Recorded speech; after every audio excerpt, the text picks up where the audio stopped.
임석근의 동네 방네 쇼. 자, 시청자 여러분 안녕하십니까?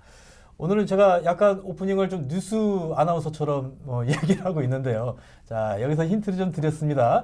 오늘은요, 세상에 있었던 모든 이야기들을 모아서 전해드리는 이름하여 2017년을 보내며 뽑아본 우리 동네 5대 뉴스입니다. 자, 5대 뉴스, 참 사회, 경제, 정치 모든 분야에 참 많은 일들이 2017년도에 있었습니다.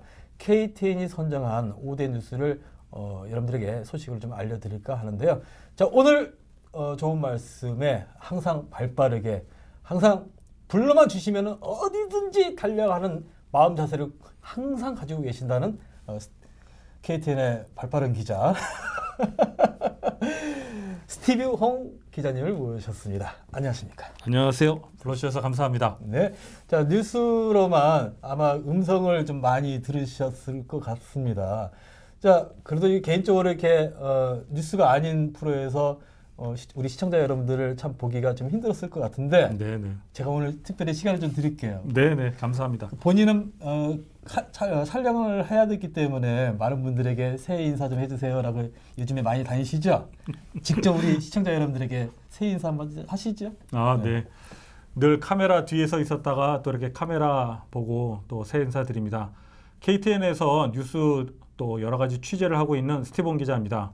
2017년도도 늘 건강하셨듯이 2018년도도 좋은 일 많이 발생하게 간절히 원하고요. 특별히 하시는 일 모두 잘 돼서 또 건강하시는 2018년도 되시길 간절히 원합니다.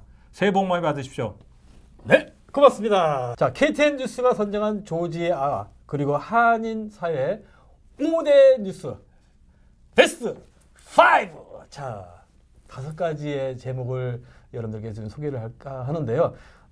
1위부터 하면 좀 재미가 없을 것 같아서 5위부터 여러분들께 좀 소식을 좀 전해드리도록 하겠습니다. 네, KTN 뉴스가 선정한 5대 뉴스는 일단은 지난 3월 30일 발생한 I-85 붕괴 사고입니다. 당시 노숙자로 알려져 있는 용의자가 화재를 내서 I-85 다리가 붕괴되었는데요. 붕괴된 것도 참 큰일이지만 그로 인해서 파생되는 여러 가지 교통 체증과 교통 또 혼란들이 많이 있었습니다.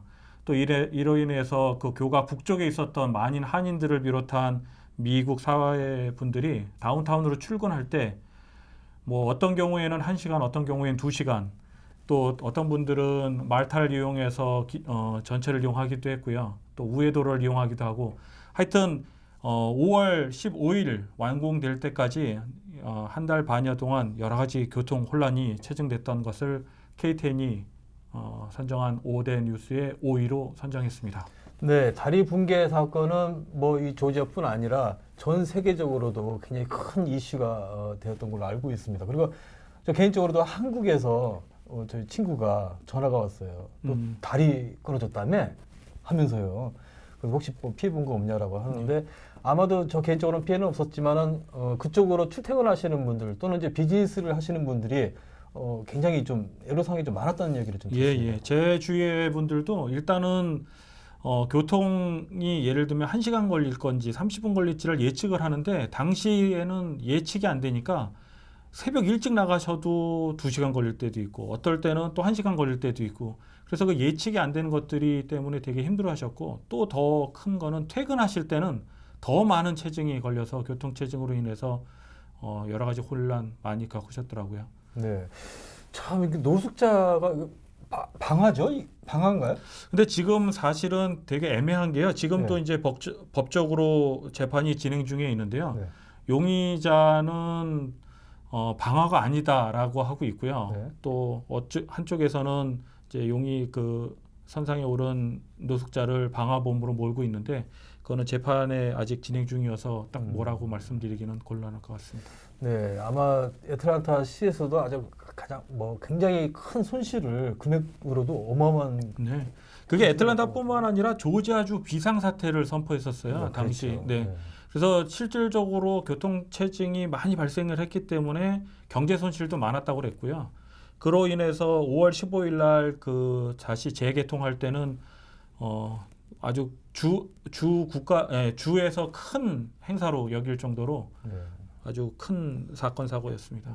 아마 그 뒷얘기로 제가 언뜻 어디 뉴스에서 잠깐 접해봤는데 공사를 빨리 완공을 시키면은 네, 뭔가- 인센티브를 주기 네. 때문에 실질적으로 뭐 한 3달 걸릴지 4달 걸릴지 막 막연했었는데요. 1달 반 만에 공사가 완공된 거는 인센티브, 즉 돈 때문이었다. 뭐 이런 얘기 많습니다. 결론은 돈이네요. 글쎄 자, 말이에요. 어쨌든 다리가 끊어지는 공사, 다리 공사가 대부분이 보면은 막 굉장히 큰 그 오랜 시간이 걸려야지 그 완공이 되잖아요. 근데 이번 사건으로 인해서 뭔가 좀 다리가 빨리 완공이 되어서 네. 다행스럽다는 생각이 네. 듭니다. 보통 인부들 근로하시는 근로자분들이 보통 8시간, 8시간 자기 근로시간만 하는데요. 이때는 조지아주 비상사태가 선포되면서 실질적으로는 밤에도 작업을 하고 그래서 공사 기간을 단축하기 위해서 노력을 했고 또 그거로 인해서 또 인근에 사시던 분들은 또 밤낮으로 공사 소음에 또 시달렸던 뒷얘기들이 있었습니다. 자, 우리 동네 5대 뉴스 중 4위로 가겠습니다. 네. 자, 4위는 어떤 뉴스가 있나요? 4위로는 조지아주 제6지구 보궐선거를 4위로 뽑았습니다. 네. 당시 존 오소프 후보가 민주당 후보로 나왔는데요. 정말 돌풍을 일으키면서 젊은 차세대 리더로 각광을 받았었습니다. 근데 결선 투표로 붙었던 후보가 공화당의 캐런 핸델 후보였는데요. 네. 결론부터 말씀을 드리면 존 오소프 후보는 낙선이 되고 공화당의 캐런 핸델 후보가 승리를 차지했습니다. 당시 이 보궐선거가 인기가 있었다고 또 관심이 있었던 거는 트럼프 대통령이 네. 이제 조지아주에 관심을 나타내면서 공화당과 민주당 어떤 대리 양상들이 있어서 많은 관심을 가지고 있었는데요. 결국은 공화당의 캐런 핸델 후보가 승리를 차지하면서 막을 내렸습니다. 네, 조지아를 흔히들 이런 얘기들 많이 하시죠. 공화당 텃밭이다고. 네네네. 그렇죠? 예. 네. 왜 긴장하세요? 아니요. 네네. 자, 정치 얘기만 나오면 제가 또 네. 네. 저도 잘 몰라요, 사실은. 예. 자, 그러면 이제 3위로 가겠습니다. 3위는 제19대 대통령 재외선거 투표가 실시된 내용을 3위로 뽑았습니다. 제19대 대통령 선거가 지난 4월에 있었는데요. 애틀란타 동남부 지역에 실시됐습니다. 조지아에서는 애틀란타 한인회관, 또 엘라베마주에서는 몽고메리 한인회관, 그리고 플로리다주에서는 올랜도 우성식품점 이렇게 3곳에서 투표가 실시됐는데요. 우리가 주목해야 되는 것은 그 마감 결과 70.5%라는 투표율이 보였다는 겁니다. 그래서 결과에 상관없이 많은 분들이 참여해 주셨다라는 거. 특히 이번 대통령 선거 자체가 특별했기 때문에 그런 것도 있겠지만 많은 한인분들이 참여해 주셔서 70.5%라는 놀라운 투표율을 보였다라는 거에 대해서 많은 분들이 고무적으로 생각하고 계시는 것 같습니다. 지금까지 그 투표율 중에서 가장 높았던 건가요? 네, 맞습니다. 예. 그 이유 중에 하나가 아마 투표장이 좀 골고루 분포가 되어서 그런 이유도 있지 않을까요? 네, 투표가 각 주마다 있었던 것도 있었고 또 네. 이슈 자체가 상당히 특별한 이슈였기 때문에 많은 분들이 투표에 참여해 주셔서 그 놀라운 또 높은 투표율이 나오지 않았나 이렇게 생각됩니다. 그렇군요. 자, 19대 대통령 선거 재투표가 제 3위가 있고요. 자, 그러면 2위로 가겠습니다. 2위는 많은 분들이 예상하고 계시겠지만 1.5세와 2세들이 정계 진출을 하고 있는 사례가 늘고 있다. 요 사실을 저희 KTN 뉴스가 선정한 5대 뉴스 중 2위로 뽑았습니다. 네. 대표적으로 지금 지난해 이제 샘박 주 하원 의원이 조지아주 하원으로서 열심히 활동 중이고 있고요. 네. 이어서 제이슨 박 귀네 카운티 검사가 내년 5월에 실시 예정인 귀네 카운티 고등법원 판사직에 출사표를 던진 상황입니다. 그래서 지금 여러 가지 활동을 하고 있고요. 활발하게 활동 중에 많은 긍정적인 평가를 얻는 것으로 취재 결과 듣고 있습니다. 또한 그 데이빗 김 C2 에듀케이션 설립자가 조지아주 연방 상원 제7지구에 출사표를 던져서 지금 선거운동 중에 있고요. 지금 민주당 경선을 먼저 통과해야 되는 숙제를 안고 있지만 열심히 하고 있는 것으로 제 평가를 받고 있습니다. 자, 반가운 소식입니다. 자, 한인 1.5세 2세들이 지금 정계 진출을 위해서 또 지금 활동하고 계신 분도 계시지만요. 앞으로 또 많은 정계 진출을 위해서 노력하시는 분이 많이 계시는데 좀 결과가 좀 좋았으면 좋겠는데 자 차세대 한인들의 정계 진출에 대해서 우리 한인 사회의 그 반응은 좀 어떤가요? 좀 일단은 긍정적인 반응입니다. 일단은 자기의 그 후보의 호불호가 있겠지만 한인이라는 이유만으로도 일단 도와주자. 네. 뭔가 한인이 정계 진출하기 때문에 한인 사회가 집결해야 된다라는 분위기고요. 이걸 좀 더 구체적으로 생각한다라고 하면은 한인 분들이 1세대들이 못한 면들을 1.5세나 2세들이 대신 해주고 있다 이런 평가들이어서 많은 분들이나 또 많은 단체들이 적극적으로 지원하고 있는 상태입니다. 네. 취재를 뭐 직접 다니시니까 그분들의 그 분위기를 좀 이렇게 스티브 홍 기자가 이렇게 잘 알지 않을까 싶습니다. 네.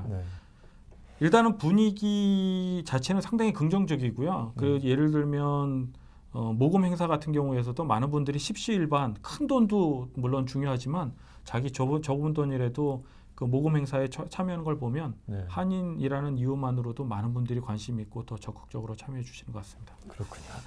자 그렇다면은 출사표를 던진 후보들의 그 당선 가능성이 또 사실 조금 궁금해지거든요. 그게 제일 큰 미지수인데요. 네. 일단은 많은 관심이 있지만 그분들이 당선이 될지 안 될지를 미지수라고 표현한 거는 일단은 투표장에 가서 투표를 해야 네. 그분이 득표화되고 당선이 되는데 많은 분들이 이 정서적으로는 도와야지라고 하면서 적극적인 액션을 하는데 좀 더 나은 적극적인 액션은 최종 결과가 투표장에서 투표를 하는 건데 네. 투표율에 대해서는 많은 분들이 자신 있게 답을 못 하시는 것 같아요. 특히 좀 전에 3위에서도 한인들에 대한 이슈들이 투표율이 높았다 이런 것들이 이번 출사표를 던진 분들한테도 좀 나타나서 내년 5월에 있는 선거들 좋은 결과가 맺어졌으면 하는 바람입니다. 네. 투표권이 있으신 우리 한인 분들 투표장에 달려가셔서 우리 한인 1.5세, 2세들을 위해서 꼭 투표를 해주시기 바랍니다.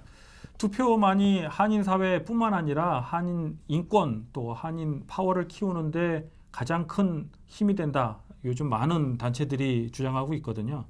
그래서 실질적으로 귀네 카운티 같은 경우에는 유권자가 5천 명이 넘으면 한국말로 된 투표 용지를 받을 수 있으니까요. 네. 자, 우리 투표권이 있으신 우리 한인분들 투표날 꼭 투표장에 가셔가지고 우리 한인 1.5세, 2세를 위해서 뭔가 좀 투표권을 좀 행사를 했으면 좋겠다는 생각이 듭니다. 자, 드디어 이제 2017년을 보내면서 뽑아본 울동네 5대 뉴스준 1위입니다. 네. 1위는 많은 분들이 예상하실 겁니다. 애틀란타 평화의 상 건립인데요. 네. 이거는 뭐 조지아뿐만 아니라 대한민국 또 대한민국뿐만 아니라 또 관련돼 있는 일본 정부 또 미 정부 다 관심이 있어서 KTN 뉴스가 1위로 선정을 했습니다. 자, 아마 그 소녀상 관련된 뉴스들은 많은 분들이 접하리라 생각을 합니다. 네. 근데 좀 이건 사실 그 뒷얘기일 수도 있는데 그 소녀상 건립에 무슨 이야기들이 참 많더라고요. 일본 대사관에서 또 이렇게 방해도 했다는 얘기도 있고. 네. 그러니까 실질적으로 그 소녀상에 대한 건립되기까지 우여곡절이 많았는데요. 네.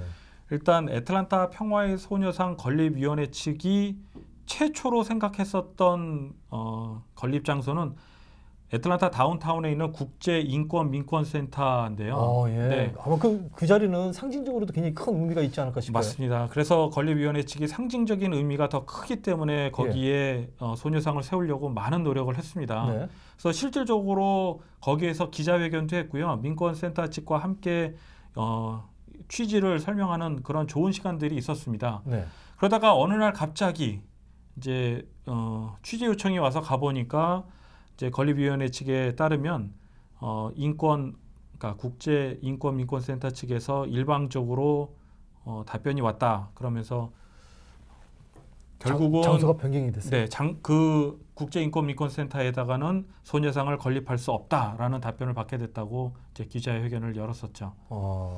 그래서 그 뒷얘기가 왜 그랬나라고 했는데 이제 여러 가지 얘기들이 들리는데 좀 전에 말씀하신 그 일본 총영사 측에서 센터 측에다 압력을 넣었다, 네. 아니면 다른 우회적으로 뭘 넣었다 이런 얘기들이 이제 계속 이제 들리고 있는 거죠. 그럼 지금 현재 네. 소녀상이 지금 있는 위치가 어디인가요? 그래서 좀 전에 얘기하신 그 국제인권민권센터에서 건립이 무산됐기 때문에 어디를 하는 게 좋을까를 고심하다가 네. 그 건립위원회의 그 멤버 중에 하나인 존박 시의원이 이 건립위원회 측에 있었는데 존박 시의원이 있었던 브룩헤이븐시 블랙번 제2공원에 네. 6월 30일 애틀란타의 평화의 소녀상이 건립되게 됩니다. 그렇군요. 네. 자, 참 어쨌든 참 그러니까 반대 그런 압력이 좀 있는데도 불구하고 일단 소녀상이 일단 건립이 되었습니다. 네, 네. 네. 지난 6월 30일 날 애틀란타 평화의 소녀상이 브룩헤이븐시 블랙번 제2공원에 세워졌는데요.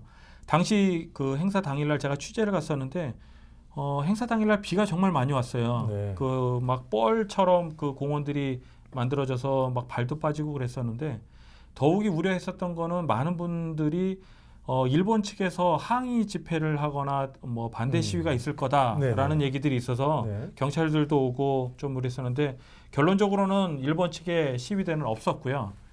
행사 자체는 평화적으로 이루어졌습니다. 그래서 당시에 강일출 할머니도 오시고 또 브룩헤이븐시 관계자들 또 소녀상 건립위원회 측 모두가 함께해서 평화적으로 잘 이루어졌고요. 지금은 블랙번 제1공원으로 또 옮겨져서 지금 더 큰 또 더 많은 사람들이 방문할 수 있는 애틀란타 소녀상이 되어 있습니다. 네. 혹시 여러분들 기회 되시면은 꼭 가셔서 한번 우리 소녀상 동상을 좀 한번 보시고 여러 가지 우리 아이들에게 좀 전해줄 수 있는 그런 네, 시간을 맞습니다. 좀 가졌으면 좋겠다는 생각이 듭니다. 네. 자, 이제 오대 뉴스리도 전해드렸는데요. 네, 네, 끝으로 직접 이렇게 취재를 다니시다 보면은 뭐 이런저런 이야기도 참 많이 들으실 것 같고 사건 사고도 많이 접하실 텐데 네, 네. 홍 기자님께서는 또 어떤 또 개인적인 뭐 생각을 또 가지고 계신 것들이 많이 계실 것 같아요. 네네. 일단은 제가 이제 취재를 할 때 기자라는 자격으로 현장에 가게 되는데요. 저는 그 현장이 한인 사회든 미국 사회든 어떤 사회든 역사의 현장이라는 그런 느낌으로 취재를 하고 있습니다. 네. 그래서 제가 한인 사회의 카메라로 이런 생생한 현장을 담아서 시청자분들께 직접적으로 보여드리려고 더 많은 앵글 또 더 많은 영상을 취재하려고 하고요. 또 이 내용이 제대로 또 객관적으로 올바르게 전달되기 위해서 저도 노력을 하겠고 많은 시청자분들이나 또 주위의 한인분들 보시면 격려도 좀 해주시고 또 그렇게 답을 해주셨으면 좋겠습니다.